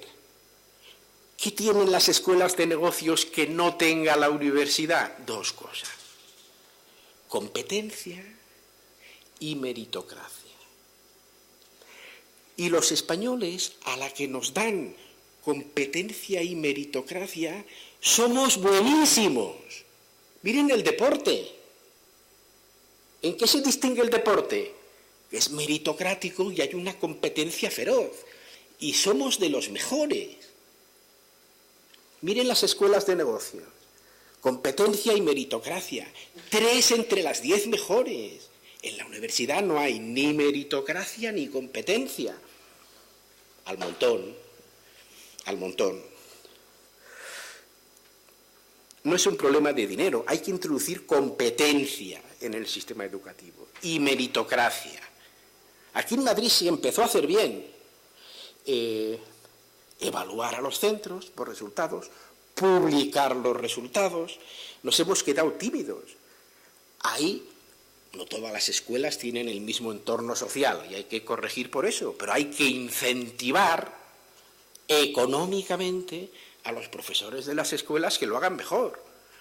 Hay que dar autoridad al director, acompañado con responsabilidad y rendición de cuentas. ¿Y qué quiere decir autoridad?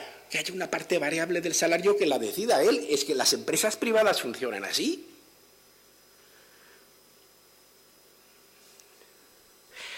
La reforma, yo creo, más exitosa que se ha hecho en España fue la de Villar Palasí, que tuvo asistencia internacional de la UNESCO. Estaba mi maestro Jan Tinbergen, premio Nobel, después, de Economía. Estaba aquí, se pasaron aquí meses. Y fue una reforma tremenda, que alfabetizó, escolarizó a España. España no estaba escolarizada antes. Todas las demás les ha faltado esa ambición y les ha faltado ese asesoramiento. Ahí que asesorarse y pedir ayuda internacional, no económica, para según qué aspectos sí, para la formación profesional y para el reciclaje de los desempleados sí, pero preguntemos, copiemos lo que se hace bien. Hay muchas instituciones que pueden apoyar. No seamos vanamente orgullosos, pidamos ayuda a quien nos la puede dar. Y sobre todo hay que desarrollar centros de excelencia públicos. Eso lo he defendido yo en el periódico, en un libro que publiqué. ¿Por qué? Para darle un norte al sistema. Eso en España es blasfemia. ¿Por qué? Porque se dice que fomenta la desigualdad. Y es verdad. Porque nos estamos igualados por abajo. No podemos, tenemos 680.000 enseñantes no universitarios. No podemos empezar todos a la vez. Yo estuve en un centro piloto donde se experimentó el BUP. No es que el BUP fuera una gran cosa, pero aquel centro piloto era un centro educativo increíble. Hagamos eso. Hagamos eso. Los costes los tengo publicados en un libro que publiqué. Esto es baratísimo, es mucho menor que el fichaje de Ronaldo. Es mucho menor, pero eso nos parece un despilfarro en España. Y sobre todo, y con esto acabo ya, en la formación profesional tenemos un problema serio. Hagamos lo que hacen en otros países, lo que hacen en Euskadi. ¿Quién diseña el currículum de las escuelas de formación profesional? Las empresas. Claro. ¿Por qué lo tiene que diseñar el gobierno? ¿Qué sabe el gobierno de lo que quieren las empresas? Van en Mondragón, en muchas partes de Guipúzcoa, en Vizcaya, preguntan a las empresas, ¿usted qué necesita? Ah, pues yo esto y esto y esto. Vale, pues yo se lo hago y se pasa la mitad del tiempo aquí y la mitad en la empresa. Pues sí. ¿Por qué nos cuesta tanto eso? Ya mi última observación, es la reforma clave, la de la educación. Nos estamos gastando el dinero, ahora sale esto, 1000 kilómetros más de tren de alta velocidad. Dios mío. ¿Para qué queremos llegar 10 minutos antes si no vamos a ninguna parte? Hay que invertir en educación y hay que tener un plan de cambio en la educación. Esto es fundamental. Muchísimas gracias por su atención.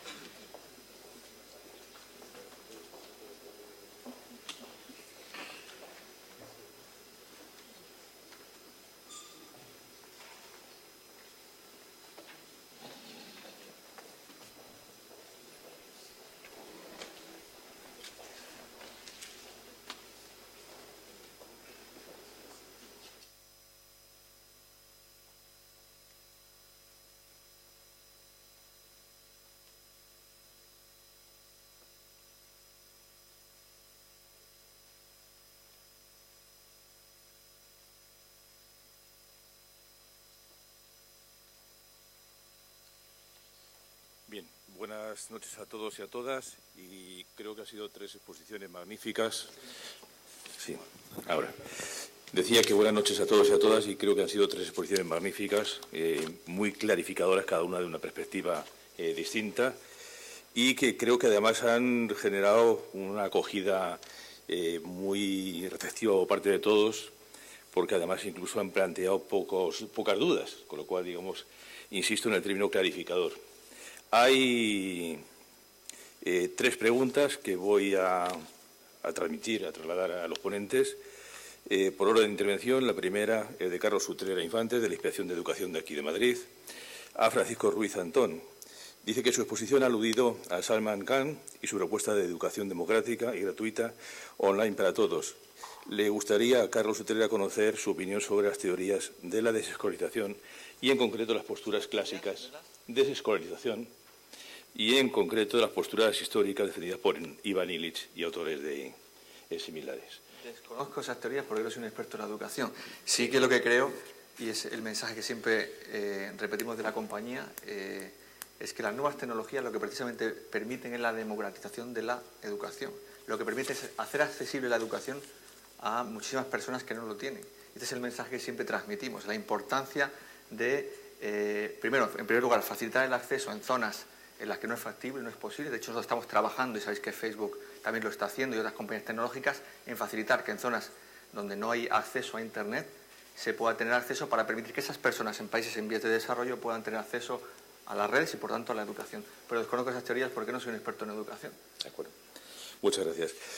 Para César Molinas hay una pregunta que creo que además incluso ha hecho referencia a él de una forma u otra a lo que plantea la pregunta, y que dice que la educación emocional, en la cual se requiere una mayor implicación de las familias, ¿qué valor le da a este tipo de educación emocional, a este tipo de componente emocional que implica a las familias? Creo que hacía referencia a la educación en casa, con lo cual el entorno, digamos, estaría en esa línea.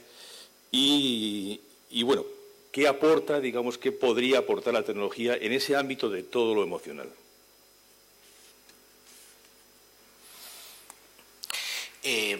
La tecnología es un instrumento, o sea, estoy empezando por el final, ¿no?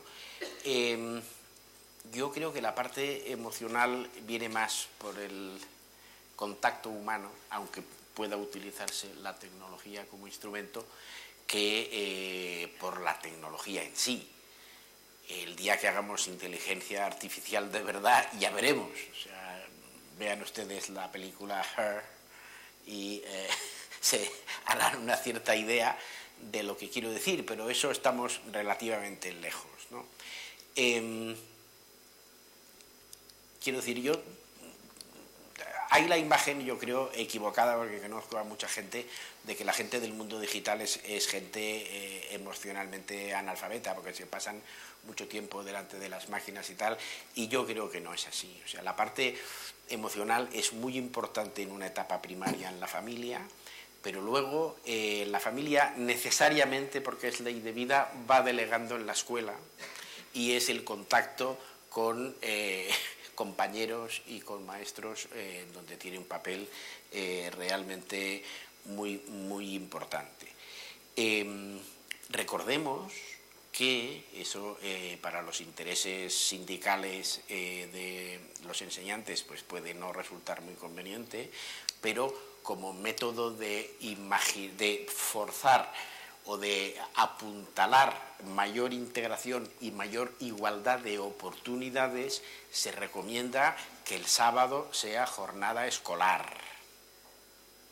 ¿Por qué? Pues porque hay una parte importante de familias que no puede dar este entorno emocional y que se ven superadas por la escuela. Es un problema de la familia, no de la escuela, pero ese papel igualador que los que tenemos una visión positiva y optimista del mundo creemos que tiene la escuela, muchas veces se pierde los fines de semana. O sea que una jornada escolar larga y una escuela de pensamiento que lo está defendiendo, ¿no? Es fundamental las capacidades no cognitivas entre las que está la educación emocional, es fundamental para tener una sociedad que funcione mejor. Y en relación con esta pregunta, otra pregunta que ha habido, y es todo esto cómo se podría, digamos, transmitir o hacer o trasladar a lo que sería la escuela primaria, como etapa educativa. Sí, la escuela primaria es la que tiene que tener el puente. Claro, los parvularios es que no saben ni hablar, o sea, están empezando a andar. Pero miren ustedes la experiencia de los parvularios municipales de Lleida. La escuela primaria es donde tiene que empezar pues, la alfabetización digital, que yo creo que hay muchas familias que no están en condiciones de dar. O sea, que ahí, sin perder todavía de vista las capacidades no cognitivas, yo creo, donde esta alfabetización digital tiene que comenzar y tiene que comenzar bien orientada. Una pregunta que viene por dos lados. y que coincide también César, para usted también, y es que todo esto, cómo se puede conseguir que estas ideas, estas propuestas, se conviertan en políticas educativas. Y si en el panorama político español actual, aunque sea, digamos, aterrizar mucho, esto se puede identificar de una forma u otra con una corriente de pensamiento por un lado o por el otro. Eso es una cuestión que se plantea. Y luego después otra cuestión vinculada con esta pregunta, que es más de orden político general y política reformista, sería si hay algún tipo de centro educativo en el cual se planteen estas propuestas de un punto de vista, digamos, organizativo y didáctico. Si conoce usted algún colegio en el cual esa traslación que ha planteado de que en la escuela se hagan los deberes y en casa no se estudie, si conoce alguna experiencia en concreto sobre el tema. Bien, ¿cómo se puede plantear en España una reforma educativa en serio? No quiero parecer cínico. En España la fuerza social que funciona más es la envidia. Por eso son importantes los centros de excelencia. Claro, por eso tienen gran oposición. Hay algunos, pocos, pero son privados. Hay algunos y pocos, pero son privados. El centro de excelencia da un norte al sistema. Y en los centros yo lo calculé, está en mi libro, ahora no me acuerdo, cuántos kilómetros de vía de AVE adicionales costaría tener este tipo de enseñanza. Fíjense ustedes, el coste medio de la enseñanza no universitaria en España son 7.000 euros por alumno y año. ¿Vale? Un colegio excelente que hay aquí en España, y no quiero hacer propaganda de él, pero yo envío ahí a mis hijos, es el ICS, International College Spain, que hace el bachillerato internacional, pero tiene parvulario, primaria, todo tal. Es una pasta, ¿vale? Me cuesta como 15.000 euros al año fácil. Pero resten, o sea, 7.000 en uno público, un poco más del doble en uno privado.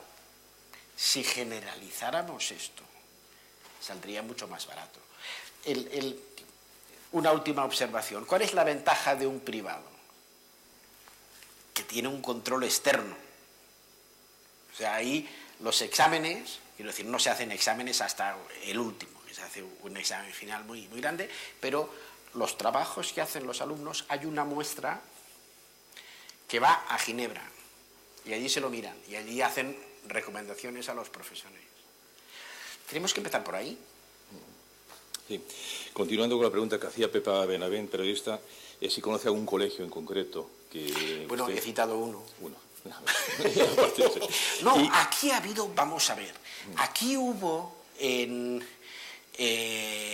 la posguerra hubo colegios de excelencia increíblemente buenos, un poco vinculados además a la idea franquista, pero en donde entraban los alumnos por el IQ y por resultados. Y yo tengo amigos que salieron de allí, gente muy buena. Lo que pasa es que eso no se utilizó de norte del sistema. Y tampoco habría que seleccionar por IQ, creo yo. No lo sé cómo, pero... Y ya las dos últimas preguntas que tengo aquí, también la última para César Molinas, es si recomienda algún tipo de actividad que usted conozca para hacer en clase y que sirva para aumentar esa competencia. ¿Qué tipo de actividades en el entorno de la escuela podrían ser las más idóneas para mejorar esa competencia? Pasar del temario al problemario. O sea, estudiar un problema y a partir de discutir ese problema y de elaborarlo van saliendo los temas. Pero no cubrir una lista de temas, sino hacerse una lista de problemas. ¿Cómo apagar un incendio? Ahí entra la física, entra la seguridad ciudadana, entran muchas cosas. Entonces hay que agrupar el conocimiento de otra manera. Sí. Una pregunta. Sí. Andrés, en todos los rankings que nos han presentado, si no recuerdo mal, Corea aparece siempre muy bien situada. ¿Qué ha hecho Corea para estar liderando todos los rankings que hay?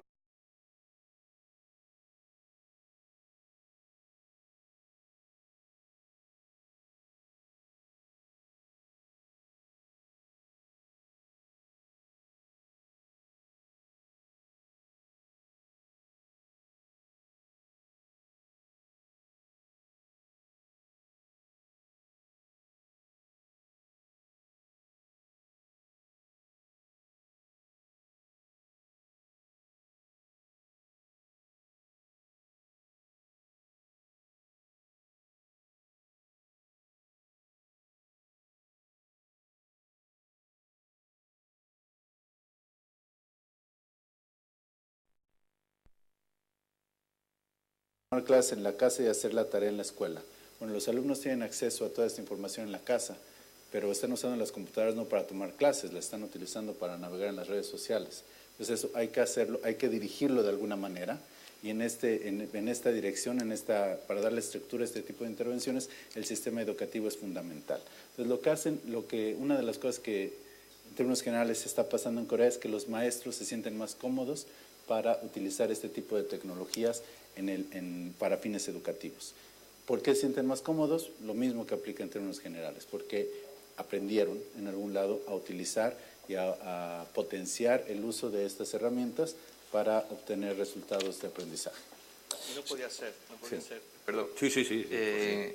Lo digo porque es un cambio que estamos percibiendo y que seguro que los profesionales de la educación que hay aquí también lo perciben.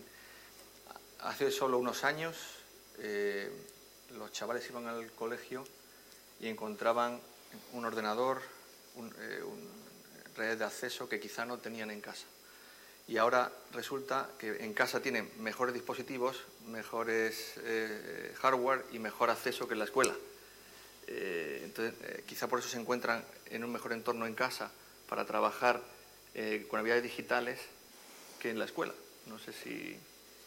que eso lo preguntaría yo al... Hay una pregunta en ese sentido. Hay una pregunta precisamente que ha llegado, la última, que tiene que ver con esto y también es para Andrés Sandoval Hernández, que si el uso de plataformas de aprendizaje cerradas permiten conseguir un nivel de competencia mayor por sí solo, el uso de plataformas. Creo que esa relación con lo que está diciendo Francisco. Sí, definitivamente, ¿no? Pero si recuerdan un poco la presentación que yo hacía, estas habilidades digitales las hacemos o se agrupan teóricamente en diferentes niveles que se reflejan en tareas específicas que los alumnos pueden completar. El uso de ambientes cerrados, yo creo que alcanzaría hasta el nivel 3.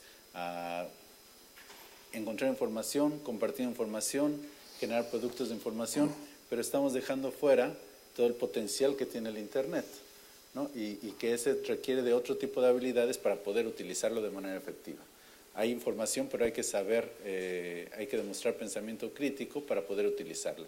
Hay que discernir cuál es la información que es confiable, cuál es la información que se crea con un objetivo expreso por una compañía comercial, por ejemplo, cuando es un crowdsourced website, un sitio de internet donde todo el mundo colabora.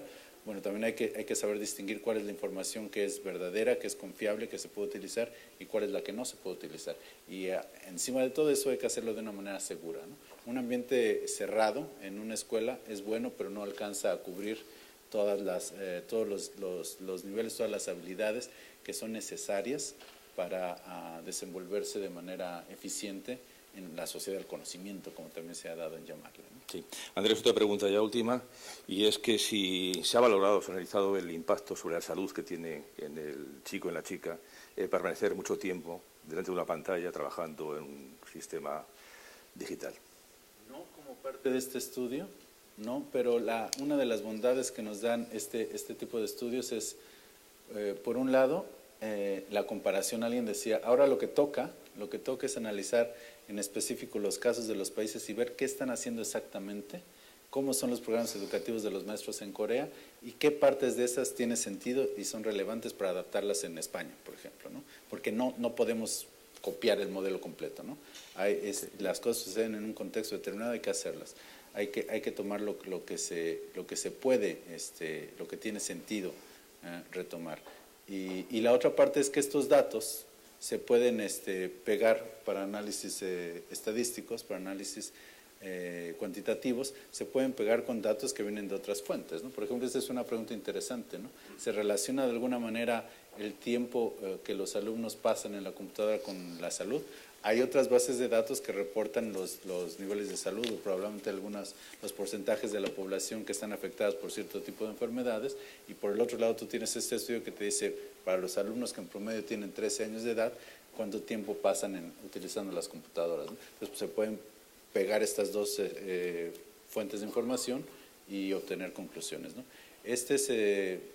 Permítaseme hacer un comercial aquí, es una fuente de datos muy rica, y yo le hacía una invitación durante la presentación y la hago ahora, y es público, es gratis, está colgado en el sitio web y cualquiera puede ir, descargarlo y utilizarlo. Háganlo. Hay preguntas muy interesantes que se pueden plantear y que se pueden resolver utilizando estos datos. Y esta podría ser un excelente ejemplo. Y ahora, usando de mi posición de moderador, una pregunta para los tres, común. El título de la semana es Mejorar la educación, ¿qué puede aportar la tecnología? Ayer se habló, en algún momento se hizo alguna referencia, y hoy también, a que quizá la sociedad ha perdido una cierta fe en la educación. Entonces, la pregunta muy concisa es, ¿qué puede aportar la tecnología a recuperar o a conquistar esa fe en la educación o a fortalecer esa fe en la educación? Francisco. Puede aportar la tecnología. Yo creo que los profesionales de la educación, por lo que yo veo desde fuera, y también tengo familiares que están en el mundo de la educación, a veces sienten una cierta frustración. Y quizás sienten una cierta frustración porque en el entorno que tienen que educar y a la gente, la generación que tienen que educar, no es la misma que venían educando hace unos años. Nos explicaba hace un momento que la nueva generación son absolutamente, yo lo creo así, nativos digitales. Entienden el mundo de otra manera absolutamente distinta a como lo vemos nosotros. Ellos han nacido en un mundo digital. Entonces yo creo que la tecnología es precisamente la palanca que puede servir para no solo mejorar la educación, sino para transformar la educación. Y como decía también César, mejorar la educación, transformar la educación tiene su impacto económico en una sociedad, en el empleo, etcétera, etcétera. Yo creo que la tecnología es la palanca que puede no solo mejorar económicamente una sociedad, sino también además, en el caso de los docentes, dar ese entusiasmo que quizá les hace falta ahora. Según se lee muchas veces en el propio la prensa, esa situación hace que tiene un poco de frustración con las nuevas generaciones. Muchas gracias, Francisco. Andrés. Bueno, yo lo vería un poco distinto pero similar. Yo creo que la tecnología, más que la palanca, sería la base. La cantidad de información que está disponible en este momento a través de la tecnología es inmensa. No me acuerdo quién comentaba. Los alumnos, los chamacos tienen la posibilidad de tomar clases de los mejores maestros desde la comunidad de su casa. Esa es la base. La palanca yo creo que tiene que ser la educación, porque la educación, los sistemas educativos tienen que reaccionar de alguna manera para hacer el mejor uso posible de toda esa masa de información que está disponible en la web y para guiar a los estudiantes para que puedan utilizarla de manera efectiva. Esa es la forma en que yo lo vería. Muchas gracias, Andrés. César. Yo diría, me lo voy a mirar de un punto de vista más presupuestario, más económico. Es lo que abarata tener una posibilidad de instrumentos educativos muchísimo más amplia de la que era viable en un mundo puramente analógico.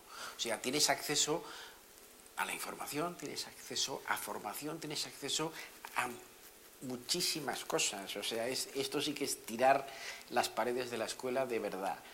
Pero que no hay que tirarlas, porque emocionalmente, psicológicamente, lo importante es lo que pasa dentro de esas paredes. Pero el amplía el campo, abarata costes y aumenta la disponibilidad de instrumentos de una manera espectacular. Muchas gracias. Creo que transmito el sentimiento de todos los que estamos aquí al decirles a los tres que felicidades por su intervención, que muchas gracias y que continuemos. Mañana seguimos con el tema de la respuesta de educación. Le esperamos a todos aquí a las 7 de la tarde. Muchas gracias.